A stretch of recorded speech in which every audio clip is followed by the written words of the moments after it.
Hey everyone, welcome back to the channel. Today I want to talk about something many of us struggle with, saying no. It sounds simple enough, right? But when it comes to protecting our time, energy, and mental health, saying no can actually be one of the hardest things to do. In today's world, it feels like there's always someone or something pulling at our attention. Work, friends, family, social media, and we're expected to say yes to it all. But here's the truth. You can't pour from an empty cup. If you don't learn to say no and prioritize your own well-being, you'll quickly burn out. So in this video, we're going to dive into why learning to say no is so important for self-care and how you can do it without feeling guilty. Let's get started. First, let's talk about why saying no can be so difficult. There are a few reasons we tend to overcommit ourselves. People-pleasing. We don't want to let others down, so we say yes even when we don't have the time or energy. Fear of missing out, FOMO. We feel like if we say no, we'll miss out on something important, whether it's a social event, an opportunity, or making someone happy. Guilt. We often feel guilty about turning down requests, thinking it's selfish or rude to say no. But the truth is, constantly saying yes isn't sustainable. You're putting others' needs ahead of your own, and eventually that takes a toll on your mental health, energy, and productivity. Here's where the power of saying no comes in. Saying no isn't selfish. It's a form of self-care.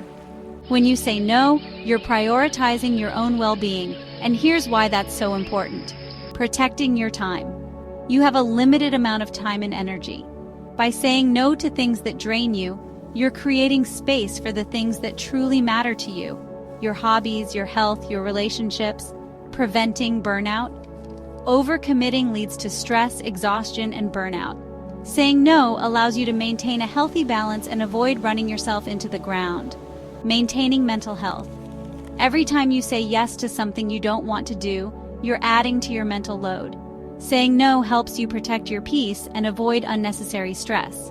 Creating healthy boundaries. Saying no helps you establish boundaries, which are essential for healthy relationships. It's not about rejecting others, it's about making sure you're taking care of yourself first. Okay, so now we know why saying no is important. But how do we actually do it without feeling guilty? Here are some tips. Be honest but gentle. You don't have to make up elaborate excuses. You can simply say, "I'm really sorry, but I can't take that on right now."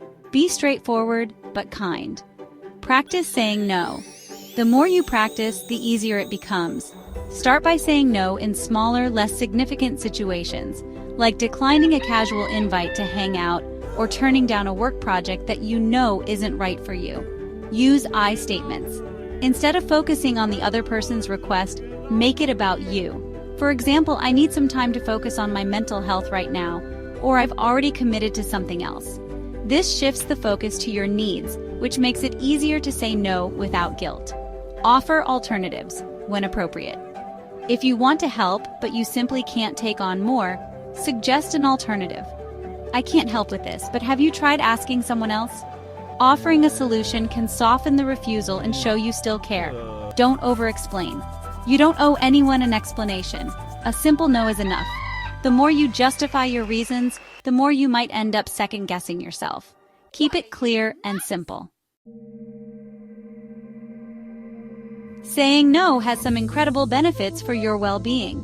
When you protect your time and energy, you can enjoy more time for self-care. You can finally relax, exercise, meditate, or do whatever helps you recharge.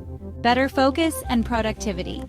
When you're not constantly stretched thin, you can concentrate on what really matters, making you more productive and efficient. Improved relationships.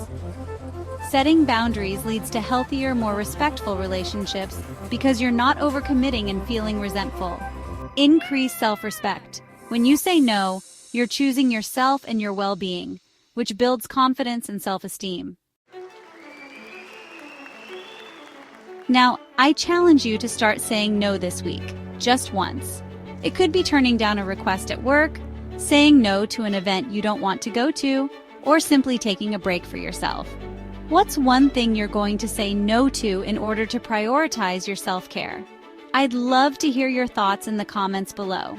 If you found this video helpful, make sure to give it a thumbs up, share it with someone who might need this reminder, and don't forget to subscribe for more self-care tips.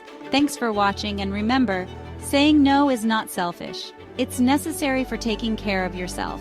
Set your boundaries, protect your peace, and take time to recharge. Until next time, take care of you. You can't pour from an empty cup.